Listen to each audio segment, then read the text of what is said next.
Em 90 segundos tu não faz nem um miojo, mas eu te ensino as matérias que tu tem até nojo. Então senta aí e começa a quebrar ATP pra ter energia pra tua mente processar e entender que a probabilidade de você ir bem no Enem tá ligada direto aos meus raps também. Então começa com humano, é só sei que nada sei, mas sei que saí da vida e pra história eu entrei. Se o clima esquenta e tua caneta falhou, fica tranquilo, a espera dela dilatou com calor. Eu sou flúor com oxigênio, dá pra completar, evoluir melhor que o Darwin poderia imaginar. Se tinha uma pedra no caminho, pode crer que eu já chutei absoluto no rap. Eu nasci pra ser rei, crio uma sociedade aos modelos de Durkheim. O mecanismo dela própria é que diz pra onde vai minha inspiração, como Edison dizia. É 1% e o restante o trabalho que fazia. Então senta o rabo aí que eu vou te ensinar. Sometimes rap is the best way to learn, rapá. Eu não compreendo, pero não puedo hacer. É só estudar e ouvir as dicas que eu dou pra você. Confere suas respostas e faz tudo com calma. Manda bem na redação, faz do fundo da alma. Esse é o tópico frasal, ainda tem argumentação. E a resposta pra você eu deixei na conclusão. Se tá nervoso, se acalma pra mandar bem. E se liga nos vídeos que eu te preparo pro Enem.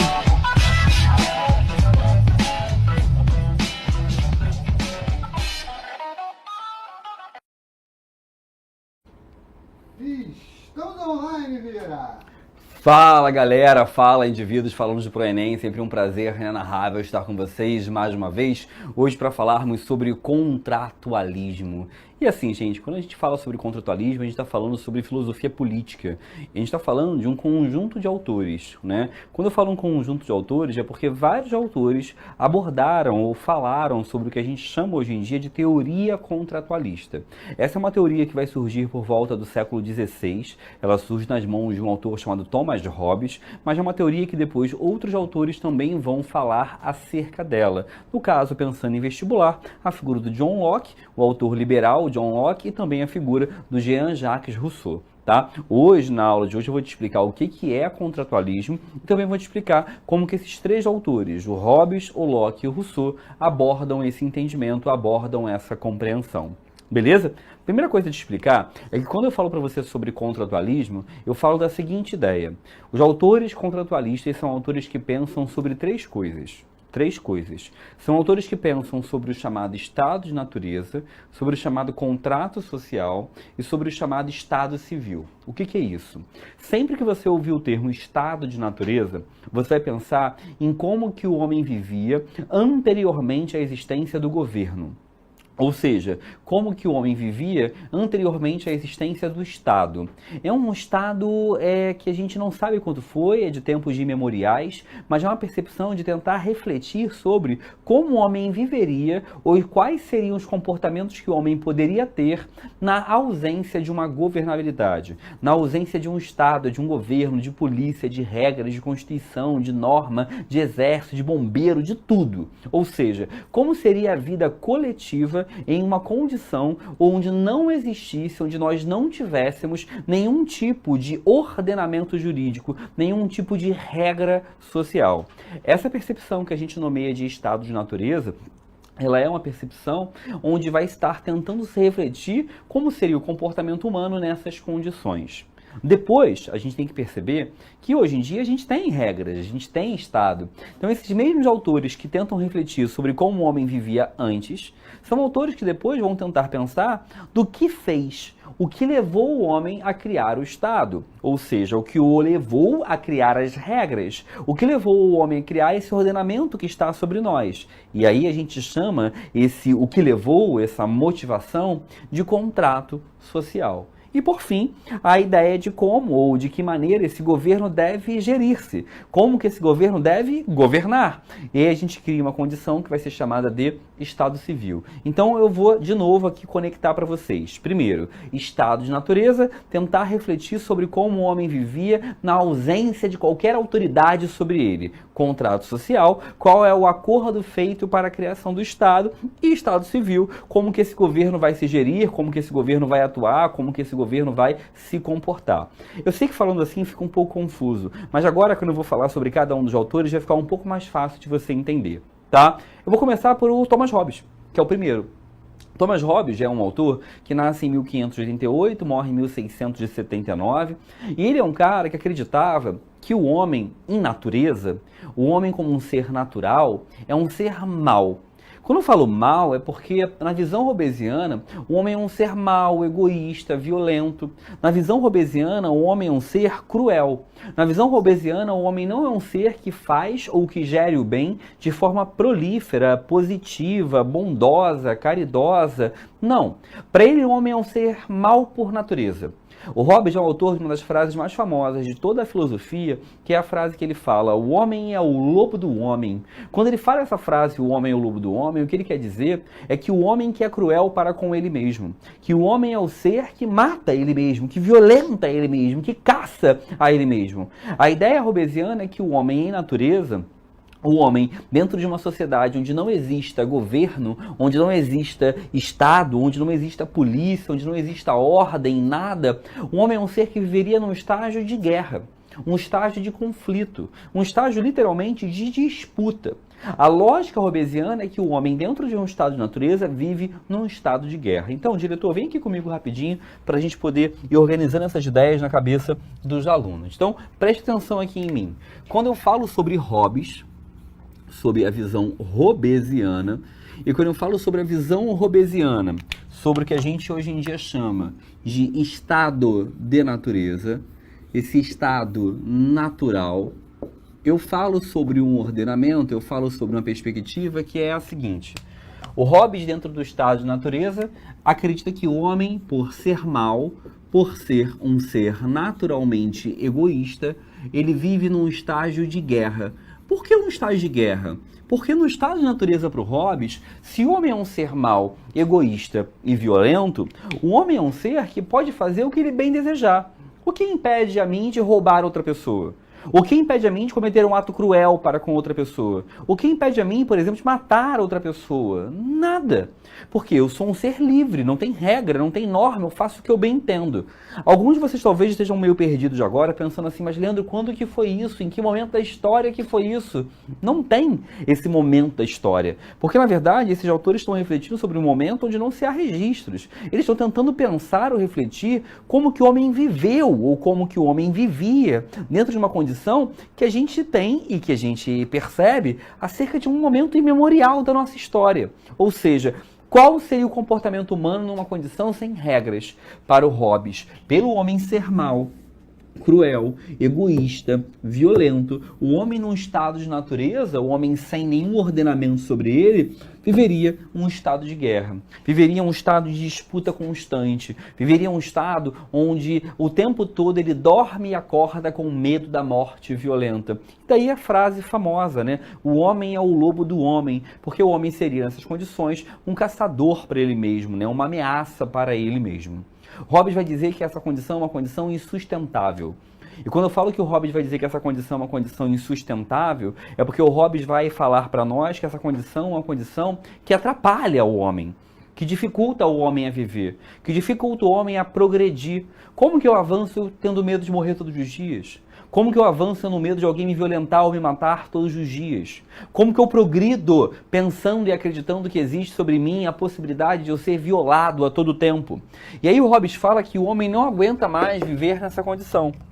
Então o Hobbes vai dizer pra gente o seguinte, que chega uma hora, chega um momento que o homem passa a tentar viver em uma condição onde exista algo sobre ele, algum ordenamento sobre ele, ordenamento esse que de alguma forma tire o homem desse estado de guerra. O que o Hobbes vai dizer pra gente? Hobbes vai dizer que o homem vai abrir mão, ou seja, o homem vai abrir mão, ou seja, o homem abre mão, né, de sua liberdade, ou seja, o homem abre mão de ser livre, o homem abre mão de sua total liberdade, porque no estado de natureza ele podia fazer o que ele bem desejasse, o que ele bem quisesse, mas o homem abre mão de sua liberdade, mas ele abre em troca de uma coisa. Como assim em troca de uma coisa? O Hobbes vai dizer que o homem ele não aguenta mais a possibilidade de ser morto a todo tempo, de ser roubado a todo tempo. Então o homem abre mão de sua liberdade, abre mão de poder fazer o que bem entenda, mas em troca ele quer segurança. A ideia hobbesiana é que o estado de natureza é um estado ruim de se viver, porque o homem é mau, é cruel, é egoísta. E se o estado de natureza é um estágio ruim de se viver, nós temos que pensar alternativas de possibilidade de como nós podemos sair dele. E para sair dele, para sair dessa condição natural, ele diz que o homem vai abrir mão de ser livre em troca de ter segurança. Por que abrir mão de ser livre em troca de segurança? Porque o Hobbes vai dizer pra gente que vai ser necessário para criar um Estado, para criar essa autoridade sobre os homens, para criar isso que a gente vai chamar na filosofia de governo civil, né, que é o Estado, que é o governo como nós conhecemos hoje, para se criar essa realidade, eu abro mão de ser livre, porque repara, eu, Leandro, hoje, no mundo que nós vivemos, eu posso fazer o que eu quero? Não. Eu não posso fazer o que eu bem queira, porque algumas coisas se eu fizer eu vou ser punido. Ou seja, eu não tenho liberdade total, plena, completa, né? Eu abro mão de ser livre. Para quê? Para ter algum tipo de proteção a serviço do Estado. O Hobbes vai dizer que para criarmos um governo que para ele, na visão dele, deveria ser um governo absolutista, né? Esse homem ele vai abrir mão do seu direito de ser livre para ter um governo sobre ele. Ah, Leandro, mas pô, ele não disse que o homem é mau? Ele não disse que o homem é egoísta? Ele não disse que o homem é violento? Para que ele vai querer, então, um governo que um homem comande a ele? Que um homem mande nele? Porque para o Hobbes é melhor existir um homem que possa me matar do que todos poderem.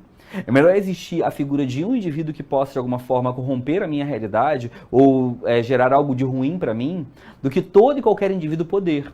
Então ele fala que tendo só uma pessoa em que eu dei minha liberdade para ela me garantir a segurança, eu estou mais protegido do que tendo todos os homens podendo realizar o que bem entendam comigo, visto que em natureza eu vivia num estado de guerra, visto que em natureza eu vivia numa condição de violência constante, de violência permanente. Um exemplo, aqui no ProEnem, eu posso chegar aqui e pegar o controle do ar-condicionado que está aqui. Eu posso pegar esse controle, botar no meu bolso e levar para casa. Beleza? Eu posso fazer isso? Não, porque isso não me pertence, pertence ao ProEnem. Beleza? Ou seja, o que me impede de fazer e pegar esse controle e levar para minha casa? Porque esse controle não é meu. Ou seja, existe uma regra, uma lei, uma norma que me impede de pegar aquilo que não me pertence. Ou seja, aquilo que não é meu eu não posso levar ou pegar para mim. Agora, se existe uma sociedade onde não tem regra nenhuma, um estado de natureza, eu poderia fazer o que eu quisesse. Agora imagina pensar assim, levar uma vida assim, uma vida onde tudo possa ser de todos, onde todos possam pegar o que quiser do outro e principalmente levar uma vida onde as pessoas possam me violar o tempo todo porque o homem é mau, egoísta, o homem não é bondoso. Então o homem faz questão de, evidentemente, ter seus próprios interesses e vontades sobre o outro. Para Hobbes isso seria algo ruim. Por ser ruim, o homem não quer viver nessa condição, o homem vai buscar um contrato social, um acordo em que ele abre mão da liberdade para ter segurança, e isso leva, segundo ele, a um governo absolutista. Tem uma coisa importante, porque na visão hobbesiana, esse governo é um governo absolutista, mas é um absolutismo sem teologia. O que significa dizer que é um absolutismo sem teologia? É um governo absolutista? É. Mas não é um governo absolutista baseado na lógica religiosa. Não é um governo absolutista que se baseia na ideia de Deus. Esse rei não é rei porque Deus quis ou porque Deus quer, não. Esse rei é rei porque ele foi, de alguma forma, mais forte e aquele que as pessoas entenderam que poderia gerar segurança. E não porque foi uma escolha divina. Hobbes não justifica a escolha do governante com base numa divindade. Vale entender que Hobbes era um nobre inglês, então ele está defendendo também os interesses do seu grupo, né? Do grupo em que, evidentemente, ele fazia parte dentro daquela realidade. O nome do livro do Hobbes, da grande obra do Hobbes, onde ele aborda essa ideia, é o Leviatã. Leviatã, né? É o nome da obra que, de alguma maneira, é a obra que se cria, né, a ideia do que a gente chama hoje em dia de contratualismo. Tem uma outra coisa importante que o Hobbes fala conosco, que é o seguinte: o Hobbes fala que depois que você escolhe um governante, você tem que aceitar que esse governante existe. E depois que você escolhe um governante, você não deve, veja bem, você não deve mais criticar esse governante ou ir contra ele. O Hobbes fala que você escolheu ter um governante, o povo escolheu que devesse ter alguém sobre o governo. Então o povo não pode questionar isso, o povo não pode ir contra isso. Ele é contra o direito à rebeldia, ele é contra o direito à revolução, ele é contra o direito à revolta, ele é contra o direito que a população possa questionar esse ordenamento, porque para ele foi escolha dessa sociedade que se criasse essa tarefa, que se criasse esse Estado. Beleza?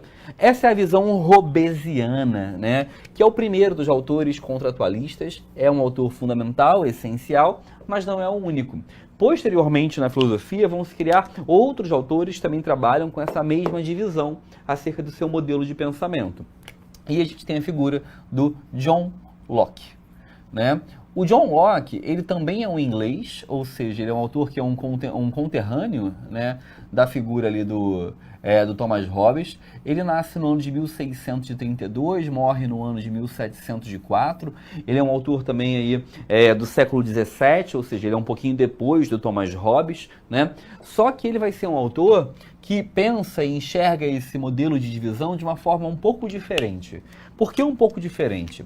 Primeira coisa, o John Locke, quando ele fala conosco sobre esse estado de natureza, ou sobre isso que a gente vai chamar aqui de estado natural, esse estado sem regra, sem norma, sem lei, sem estado, sem governo, sem nada sobre nós, ele vai dizer uma coisa interessante. Para o Locke, o homem tem direitos. Ué, Leandro, como assim o homem tem direitos? A visão lockeana é que todo ser humano naturalmente tem direitos. Direitos que são intrínsecos à nossa existência, direitos que para ele todos nós temos que ter na vida em sociedade. Esses direitos ele chama e ele nomeia de direitos naturais. Na visão do Locke, mesmo que não haja governo, mesmo que não haja Estado, mesmo que não haja nada sobre nós ou acima de nós, deve haver necessariamente uma percepção que todo ser humano tem naturalmente alguns direitos. E ele vai dizer algo além. O Locke discorda da ideia de que o homem é um ser violento. O Locke discorda da ideia que o homem é um ser que a gente possa entender como um ser cruel, egoísta, violento. Não, não. O Locke acha que o homem é um ser harmonioso, que o homem é um ser até pacífico. Só que ele vai dizer que o homem, apesar de ser harmonioso e pacífico, o homem tem alguns direitos que já nascem com ele, que são direitos naturais, que todo mundo tem que ter. Que direitos são esses, tá? Quais são esses direitos naturais que ele fala aqui, que todos nós detemos naturalmente?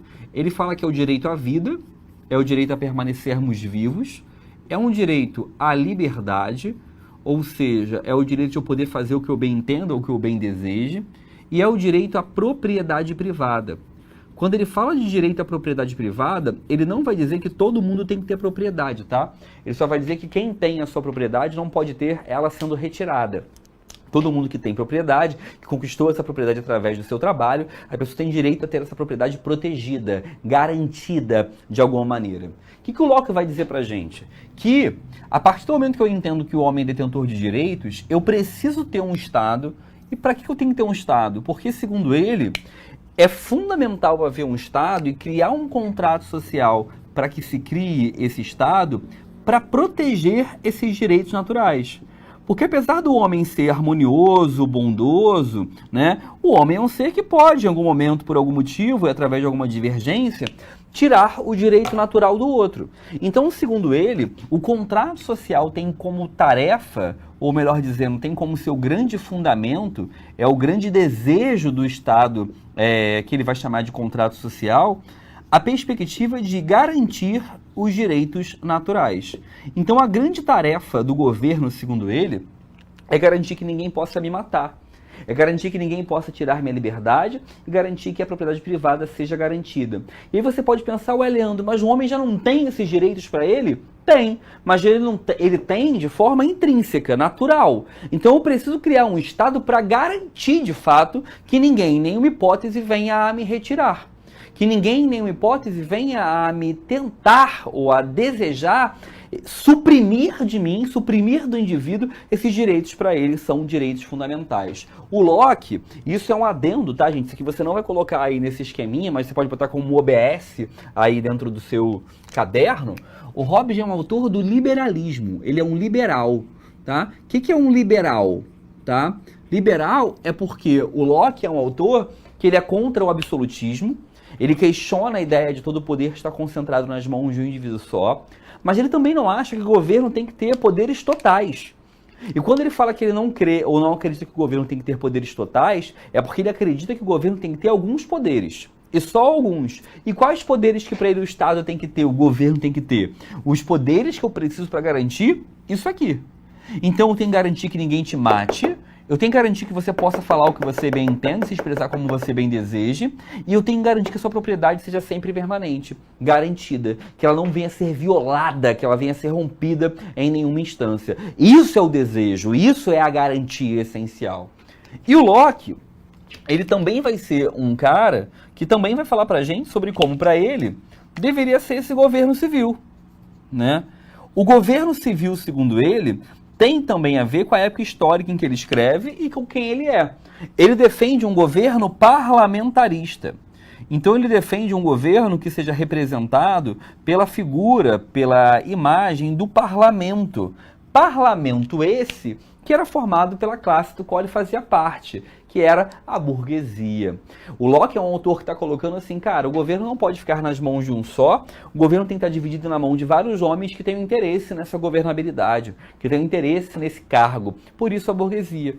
E assim, eu não sei quais aulas de história vocês já tiveram, né, o qual vocês já assistiram ao longo da vida de vocês, mas o Locke é um dos caras que inspirou, ou que ajudou a inspirar aí, o que a gente vai chamar de Revolução Gloriosa na Inglaterra, que foi a revolução que levou ao poder o parlamento na Inglaterra. O Locke é uma das inspirações para esse momento, tá bom? Pessoal, dúvidas nisso aqui? Acredito que não, né? Mas o mais importante é você saber essas definições. Estado de natureza, como o homem vivia antes do governo, contrato social, os motivos que levam o homem a criar o governo, e governo civil, como vai ser esse governo. Repara que falamos do Hobbes e falamos do Locke, mas ainda falta um. Quem é de print, quem gosta de tirar print, tira o print aí. 1, 2, 3 foi printou.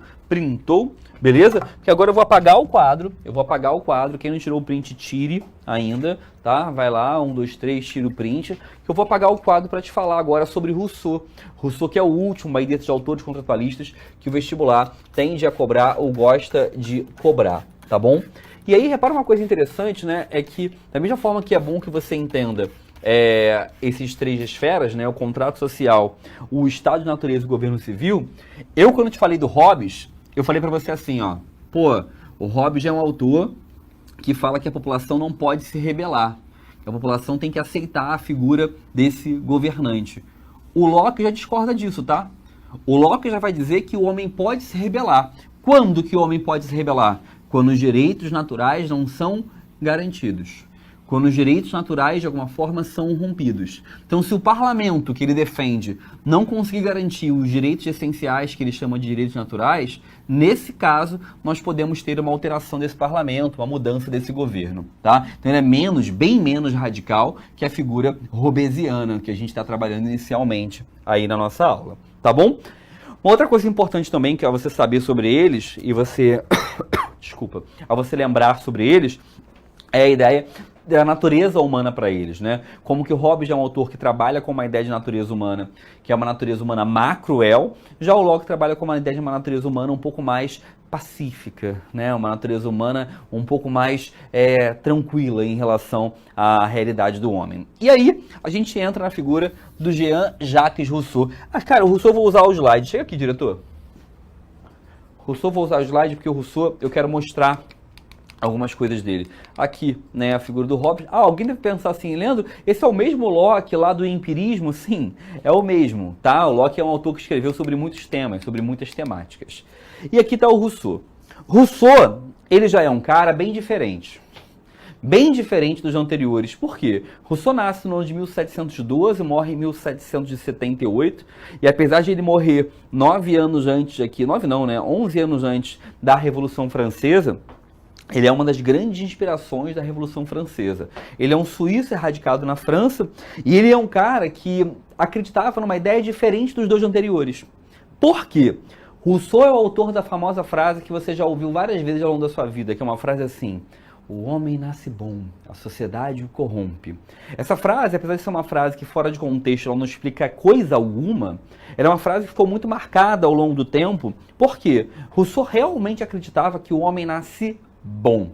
Rousseau realmente acreditava que o homem é bom por natureza. Rousseau realmente acreditava que o homem é um ser essencialmente bom, essencialmente positivo. Que Rousseau é um ser prolífero, o homem é um ser prolífero, positivo, solidário, comunitário. Rousseau acreditava que o homem é esse ser que defende uma percepção e uma ideia de um homem que é positivo para com os demais. Agora, o Rousseau, quando ele fala que o homem é bom, você pode pensar, tá, Leandro, mas ele é bom e foi corrompido pela sociedade. Mas o que é isso? Preste atenção que é a parte talvez mais importante da aula para você ter um entendimento a mais aí. Rousseau dizia que em certo momento da história humana, o homem está lá vivendo em natureza. Está todo mundo vivendo bem, tranquilo, em paz. O homem é pacífico, o homem é tranquilo, o homem está em paz, tudo certo.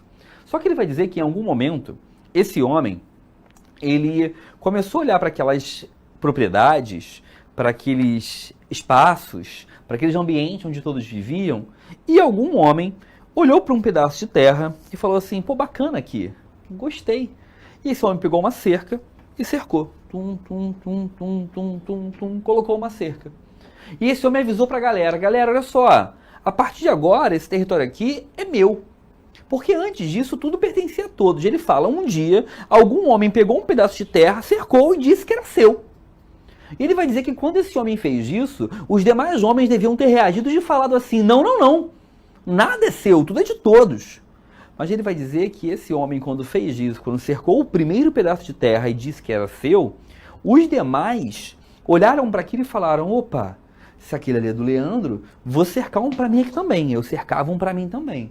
E aí eu cercava outro para mim aqui também. E eu ia cercando pedaços de terra. Chega uma hora que vai ter terra para todos? Não. E mesmo que tivesse, vai ter terra de qualidade para todos? Também não. Rousseau, sem perceber, né, tá mostrando que o homem cria a propriedade privada. O homem, nesse momento, segundo Rousseau, ainda no estado de natureza, o homem cria a propriedade privada, cria a ideia da existência de uma posse de alguns e que não pertence aos outros. Rousseau fala uma frase que é: maldito seja o homem que primeiro cercou um pedaço de terra e lhe disse que era seu. Maldito seja o homem. Por que maldito? Porque na visão russoniana, a ideia é que esse homem, quando cercou um pedaço de terra, disse que era seu e os demais aceitaram, esse homem bondoso, porque o homem é bom, o homem não é mau, então esse homem é bondoso, desculpa, gente, esse homem bondoso, ele gerou um problema que foi, ele criou a desigualdade social. Então Rousseau acredita que o homem é bom, livre, espontâneo, felizão. Gente, eu vou tossir. Fecha o microfone rapidinho, diretor.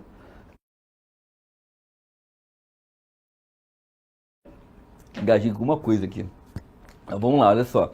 Esse homem bondoso, ele em algum momento, ele cercou um pedaço de terra, disse que era dele. E quando ele faz isso, ele cria a propriedade privada. Então ele cria uma percepção que é a percepção onde alguns vão ter algumas coisas que outros não detêm, que alguns vão determinar e possuir algumas coisas que outros não. E isso vai gerar desigualdade social. Para Rousseau, aí começamos a ter problemas. Então, quando Rousseau fala que o homem nasce bom, a sociedade o corrompe, é porque o homem vivia bem, nascia bem, mas em algum momento ele foi corrompido. E essa corrupção se dá devido à propriedade privada. No início, tudo era de todos, mas quando a propriedade privada se cria, ela é o início dos males, segundo ele, né? Ele fala essa frase também, ó, o homem nasce livre por toda parte e encontra-se a ferros. Eu era livre, tudo era de todos, mas hoje eu tenho ferros. O que são os ferros? Grades, muros, portas, que me impedem, evidentemente, de pertencer e deter a tudo. Para Rousseau, esse homem, nesse momento, ele foi corrompido. Esse homem, nesse momento, passou por um processo corruptivo onde ele se perde. E na hora que ele se perde, evidentemente, ele se corrompe. Logo, ele passa a não ter uma vida tão boa assim. Diretor, vem aqui comigo. Então, vamos organizar as ideias aqui agora, tá? Quando eu falo do Rousseau, quando eu falo da obra do Rousseau, eu falo então de um cara que acredita que o estado de natureza, ou seja, esse estado onde o homem vive sem regra, sem norma, é um estágio que tem uma coisa que ele vai chamar de bom selvagem. Bom selvagem é esse homem que é bom por natureza. Mas não esqueça que esse bom selvagem, ele é corrompido, ele é violentado pela propriedade privada. Ele vive bem, ele nasce bem, mas de algum momento ele se perde pela criação dessa propriedade privada. E o Rousseau vai dizer que esse homem que nasce bom, que é um ser bondoso, comunitário, esse homem ele vai ser obrigado a criar um Estado. Por que, Leandro, que ele vai criar um Estado? Porque ele vai dizer que o homem tem que solucionar ou tem que, de alguma forma, resolver esse problema que ele criou, que é esse problema da propriedade privada. Ah, Leandro, então Rousseau é comunista, né? Rousseau é contra a propriedade privada. Não, respira, não é isso não. Porque o Rousseau em nenhum momento defende que o homem acabe com a propriedade privada. Ele vai dizer que não tem como fazer isso. Para ele, o homem não devia ter criado a propriedade. Mas depois que ele cria a propriedade, o homem não tem como terminar com ela. Ele vai dizer que o Estado ele surge para diminuir os efeitos negativos.